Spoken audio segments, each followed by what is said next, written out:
नाशिकच्या सातपूर परिसरात चक्क 240 रुपये प्रमाणे गोमांस विक्री होत असल्याचा धक्कादायक प्रकार स्थानिक तरुणांनी उघडकीस आणल्याने परिसरात संतापाची लाट उसळली आहे। संबंधित ठिकाणी तपासी दरम्यान फ्रीजमध्ये गायीचे पाय आढळल्याचा दावा करण्यात आला असून या प्रकारामुळे मोठ्या प्रमाणात गर्दी जमून जोरदार घोषणाबाजी करण्यात आली। विशेष म्हणजे ज्या ठिकाणी ही विक्री सुरू होती त्या ठिकाणी समोरच देवीचे मंदिर असल्याने वातावरण अधिकच तापले। देवस्थानाच्या पवित्र परिसरात असा प्रकार सहन केला जाणार नाही असा संतप्त सूर सकल हिंदू समाजाच्या वतीने व्यक्त करण्यात आला। मंदिरासमोरच हॉटेलमध्ये मटण व चिकनची उघडपणे विक्री होत असल्याचाही निषेध करण्यात आला। घटनास्थळी भारतीय जनता पक्षाचे नगरसेवक नितीन निगळ, सोनाली बंधुरे तसेच सातपूर पोलीस स्टेशनचे अधिकारी तातडीने दाखल झाले। काही काळ परिसरात तणावपूर्ण वातावरण निर्माण झाले होते। नगरसेवक नितीन निगळ यांनी धर्मभावना दुखावणाऱ्या कृत्यांवर कठोर कारवाई झालीच पाहिजे अशी भूमिका मांडत आरोपींवर गुन्हे दाखल करून तात्काळ अटक करण्याची मागणी केली। दरम्यान सकल हिंदू समाज, गोरक्षक आणि स्थानिक पदाधिकाऱ्यांनी संशयितावर कठोर कारवाई करण्याचा इशारा दिला आहे। सातपूर पोलीस स्टेशन परिसरात मोठ्या संख्येने नागरिक जमून निवेदन देण्यात आलं असून कायद्याने जे योग्य आहे ती तातडीची आणि कठोर कारवाई व्हावी अशी मागणी करण्यात आली आहे। पोलिसांकडून पुढील तपास सुरू असल्याची माहिती मिळत आहे। आजचा जो प्रकार आहे गोमांस विक्रीचा, हा सातपूर शहरामध्ये अशा अनेक दुकानं आहेत। या अनेक दुकानांमध्ये हिंदू धर्मातले लोक झोपलेले आहेत। हे सर्व जेवढे हिंदू सैनिक आलेले आहेत हे शहरातून आलेले आहेत, इथले सातपूर शहरातले नाही आहेत। काय तर प्रशासनाने इथल्या हिंदू समाजाच्या लोकांनी एक जागरूकता निर्माण करायची आहे की आपल्या शहरामध्ये मंदिराच्या शेजारीच गोमांस विक्री होते, याच्यावर कुठल्याच हिंदूची प्रतिक्रिया नाही आहे। आणि एवढे हिंदू आहेत की ह्या हिंदूंनी यांच्या समोर मंदिरात समोर विक्री होत आहे तरी झोपलेले लोक आहेत।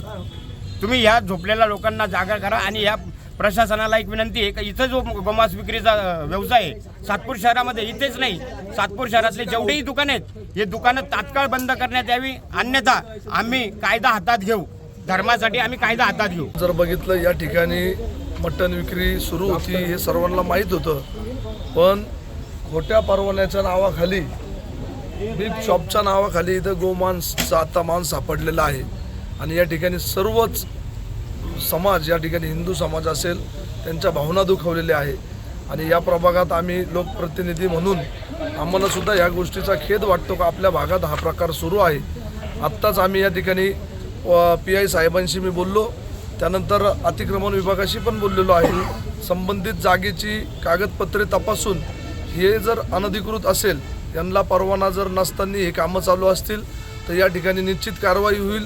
पोलीस त्यांची कारवाई करतीलच, पण उद्या, आज रविवार असल्यामुळे उद्या अतिक्रमण विभागाच्या माध्यमातून या ठिकाणी अनधिकृत ज्या गोष्टी असतील त्या या ठिकाणी पाडल्या जातील आणि या भागात हे असे प्रकार खपवून घेतले जाणार नाही।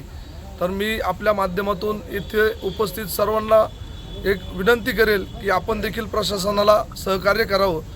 आणि आज पोलीस लॅबमध्ये ते पाठवत आहे, सरकारी डॉक्टर इथे येत आहे आणि ते नमुने तपासून हे गाईचं मांस आहे का बघतील। पण ते बघण्याआधी आम्ही स्वतः बघितलं तर ते गाईचंच मांस आहे। आणि आमची या माध्यमातून विनंती आहे की ही जागा वन विभागाची आहे, या लोकांना परवानगी कोणी दिली, परवानगी नगरपालिकेची आहे की वन विभागाची आहे, सर्व कागदपत्र तपासून या ठिकाणी उद्या आम्ही या स्वतः उभं राहून ही मोहीम हातात घेऊ आणि हे अनधिकृत असलेले कामं आम्ही बंद करू। महानगरपालिकेचे डॉक्टर सोनवणे याला परवानगी देतात, याच्याबद्दल आपण काय सांगणार? आत्ता आपण जो प्रश्न उपस्थित केला आहे त्याची निश्चित माहिती घेऊ आम्ही, कारण आत्ता इथं आल्यावर समजलेलं आहे आपल्याला की त्यांनी तो परवाना दिला आहे, कुठल्या आधारावर दिला त्याची सुद्धा चौकशी करून ते जर त्याच्यात दोषी आढळले तर आम्ही आपले जे आरोग्य अधिकारी असतील, आयुक्त असेल, यांना त्यांची तक्रार करू। आणि अशा प्रकारचे बोगस सर्टिफिकेट ते देत असेल तर त्यांच्यावर निलंबनाची कारवाई देखील आम्ही करू। या ठिकाणी जर आपण बघितलं ड्रेनेज लाईनची पाईपलाईन आहे, या ठिकाणी जे रक्तस्राव निघतं ते सर्रास त्याच्यामध्ये टाकलं जातं आणि त्याच्यामध्ये आळ्या पडल्या जातात आणि रोगराई पसरते, याबद्दल काय सांगणार? उद्या संबंधित अधिकाऱ्यांना या ठिकाणी बोलवून सर्व प्रकारची तपासणी करून निश्चितपणे त्यांच्यावर कारवाई करू। कारण हे जे या ठिकाणी चालू हा जो प्रकार आहे अतिशय घृणास्पद प्रकार आहे। येत्या काळात सिंहस्थ या ठिकाणी होतोय।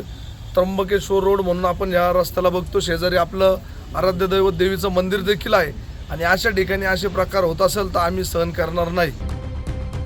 लोकशास्त्र न्यूजसाठी बंटी आढाव, सातपूर.